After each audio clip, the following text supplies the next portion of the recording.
Good morning, everyone, and welcome to another episode of the Weekend Car Guy. On today's episode, we're going to be showing you guys how to replace your cabin air filter either with a BMW original or a aftermarket brand, but the process is very similar, so please stay tuned.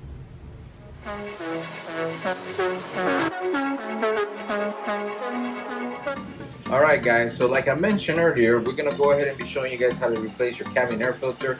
This is actually a remedy whenever you have that stinky funk coming in from smells from the outside, if you got that musty smell, if you've been carrying a lot of food in your car or eating in your car, you tend to get a little bit of a funky smell. So the process is quite simple. The reality is that you can either purchase a BMW original, they sell it pretty much everywhere, you can even get it from Amazon, and it's just as simple as using your bare hands and a 10mm socket. 10mm socket. 10mm socket. Alright, just take those two bolts at the bottom of the dash, 10mm, take them out, and then the rest is just with your hands. And we're going to go ahead and show you guys how to replace this. Alright.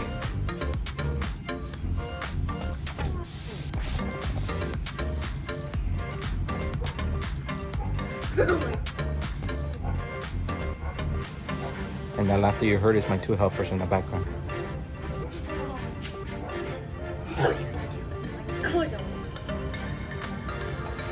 So as you guys can see there, it says 4 series, 3 series, M3, M4. See, those are basically all the ones. It's exactly the same model.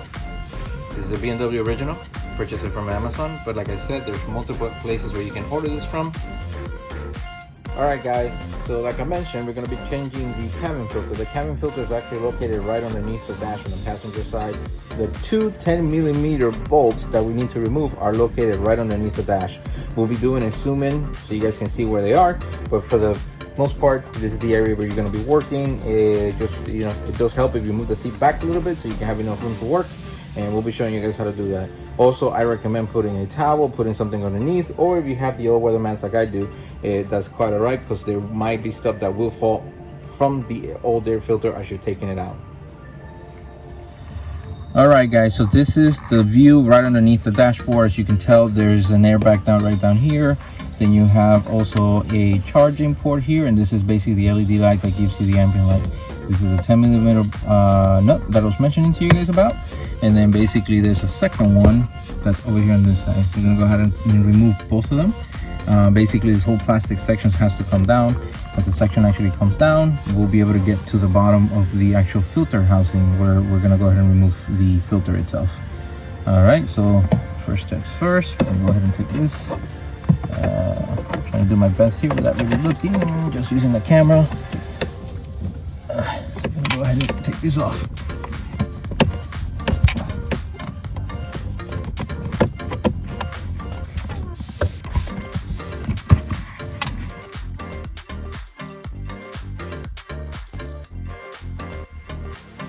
Alright, and as soon as you take those two bolts out, the plastic section is going to come down. This is basically the bolt that you're taking down. And we're going to take the bolt off the other side, over here. Just keep in mind that there's still going to be power. There's power connected to the bottom section for the lights, and also for the charging port itself. So as you remove this section here, you're gonna have to unplug those cables. All right, take that off. All right, you're gonna notice that now that we took this off, there's basically a big piece of plastic here, which you're gonna have to unclip very gently, like so. All right, let me show you here the cables. Notice this is your cigarette lighter here, your charger. Just pull it that way, and back here you actually have the light itself. All right, so there's two ways. You can either take this whole housing out or just unplug the cable that you need to unplug. My recommendation is just take the cable off just the plug itself.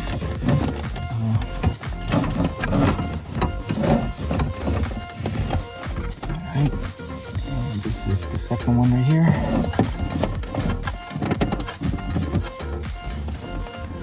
Alright guys, so now that we took the whole plastic housing out, you're going to notice the airbag piece is still there. That obviously don't play around with it, don't touch it. This section back here, it looks like a curve. Right here, this is the actual filter housing. Basically there should be a bolt right here in the corner. Actually it's here, which we got to take off, and then after that it's just removing the clips. All right, so let's go ahead and take care of that so you guys can see the actual inside. All right guys, and one thing I forgot to mention, you are going to need a T25 bit such as this to take the two screws that are on here holding the actual cover to the air filter. So you're going to have one on one side, and then the second one is going to be back here. I'll show you. Just going to remove this one. So this is one of them out, and then your second one is going to be right back there. All right, take that one out.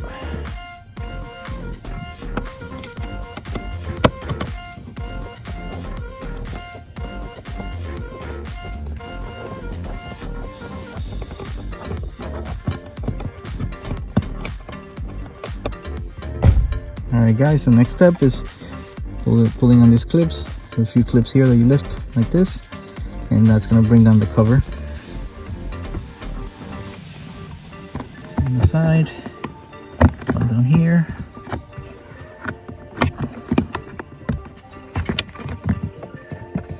And there you go.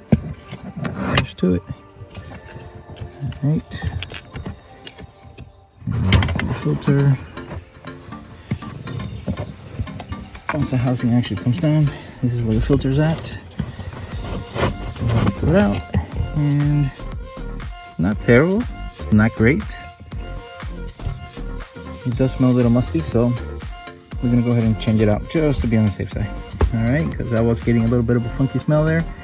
In essence, check inside there also, make sure that everything is clean, make sure there's nothing in there that's stuck or that's creating a little bit of a smell. But everything seems to be okay, so we're gonna go ahead and replace it with a new one. All right guys, so this is the old filter. Basically you're gonna notice it is not necessarily that dirty. This is your new one. Again, doesn't look that bad in comparison. It's slightly dirty, but it's not terrible. The one thing you're gonna notice, this thing has a curved shape. You're gonna have to shape it in the same way as you put it in. The most important thing though is this right here, the airflow. Even though it's counterintuitive, you're going to see that the arrow is actually pointing towards the front of the car. So when you're sticking it in the car, make sure that the arrow is pointing forward towards the front of the car versus the rear. You would think that the airflow will be from the outside in, but it's actually the way the system is designed. It's actually circulating to the front of the vehicle. All right, so once again, arrows pointing forward. All right, and again, the same process applies to most BMWs. Again, check your owner's manual, but again, on all 3 series, 4 series, 1 and 2 series, should be similar process. All right. Alright, so now we're back inside the car. So if you guys know, this thing is straight, so you're gonna have to shape it to the curve that is there, which is not that hard really. I mean, once you start putting it in, the thing will take the shape that it needs. But just as a reminder, it doesn't really go straight. So you start bending it a little bit before you actually put it in, will make your life a lot easier. Alright, so we're gonna go ahead and stick it in there.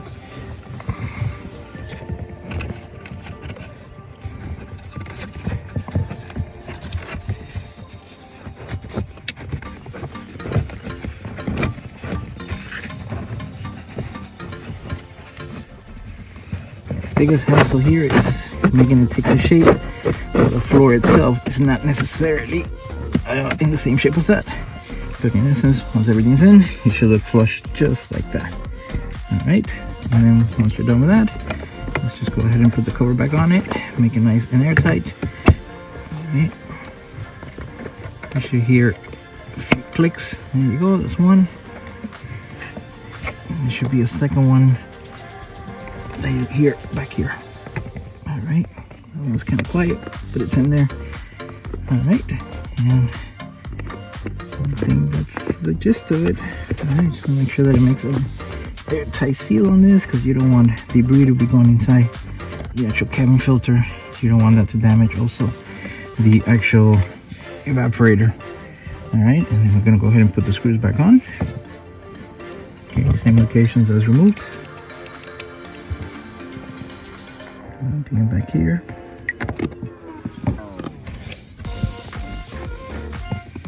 Process is just the reversal of removal.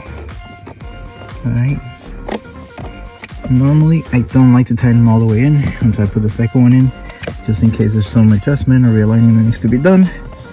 That will give you some room for adjustment as needed. The reality is that everything should fit like a glove, so you shouldn't have to readjust anything. But if you do, then that means it's probably not in the right position. So you just have to go ahead and take it all apart, put it back in together, make sure that it fits like a glove the way it's supposed to be. All right, and here we go.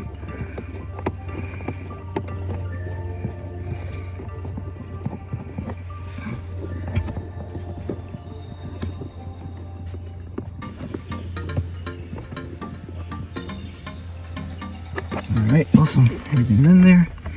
Nice and tight, nice and secure. And now we're just going to go ahead and put the cover back on that goes underneath the dash.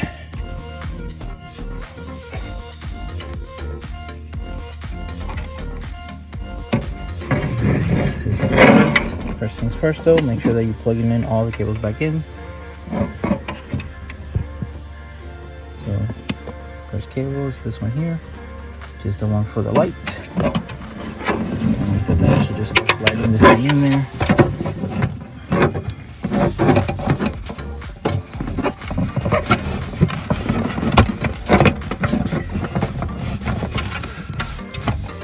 Make it all nice and tight.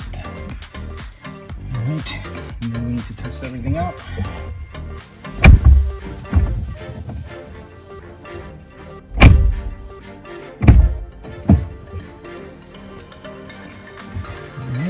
Test everything out, make sure that the light turns on. So that's on, that means it's plugged in correctly. All bolts are back in place, your airbag is there, see? And this is basically all nice and tight. Alright guys, I hope you like this type of content. Please don't forget to subscribe and check out my other videos. We'll see you guys in the next one.